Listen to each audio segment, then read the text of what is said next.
Thank you for joining us. Today we have a special guest and a good friend, Robert Reichman. He is an attorney, and we're going to talk about some subjects that are a little bit different today. Rob, thanks so much for being here today. My pleasure. And the reason that I asked you here is because we talk to a lot of aspiring actors and writers and painters, and a lot of people that I think might make it. You know what I mean, where they really have some talent and they're really hoping to do something so that they can support themselves through their art. And it's a different world that we live in today than 20 years ago. There is very little protection against piracy. And I know this isn't your subject, but I wanted to bring you in and talk about this so that people that are aspiring maybe have a little idea how better to protect themselves. Sure. While intellectual property may not be my first and primary area of practice, I certainly studied it in law school and worked a little bit in the music industry and did some intellectual property.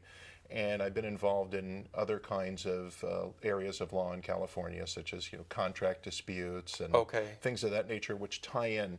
So, and as a patron of the arts and being very respectful of artists, I'm very cognizant of some of the things that they can do or you can do to better protect yourself, which is what really it's all about. Definitely.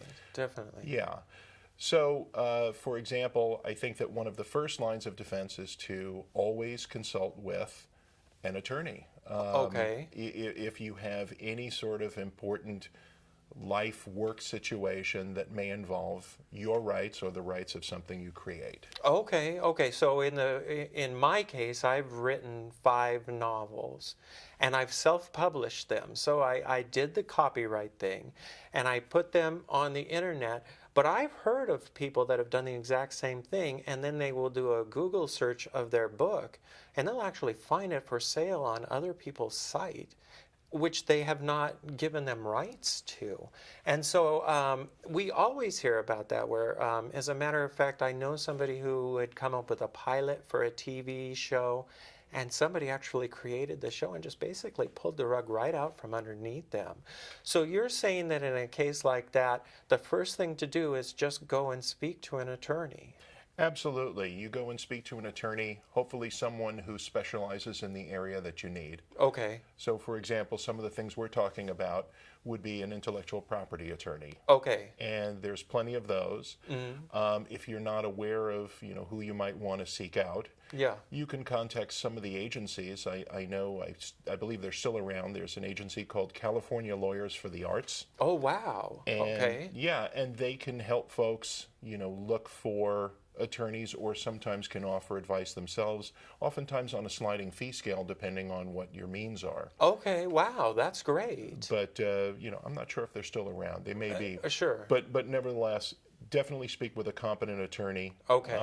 And if that person isn't competent in that area, hopefully they can refer someone to you. Sure. So that you can just lay out what it is you want to do. Yeah. And they can advise you of your rights, in addition to intellectual property, as I said, like contractual rights and some other issues that could come up that a non-lawyer just wouldn't anticipate. Right. I think that's wonderful. Okay, well, let's take a break here, and then when we come back, I want to talk about a few more specific things. Great. Okay, so stay with us. We're here with Robert Reichman, and when we come back, we're going to talk a little bit more about protecting ourselves as artists. Stay with us.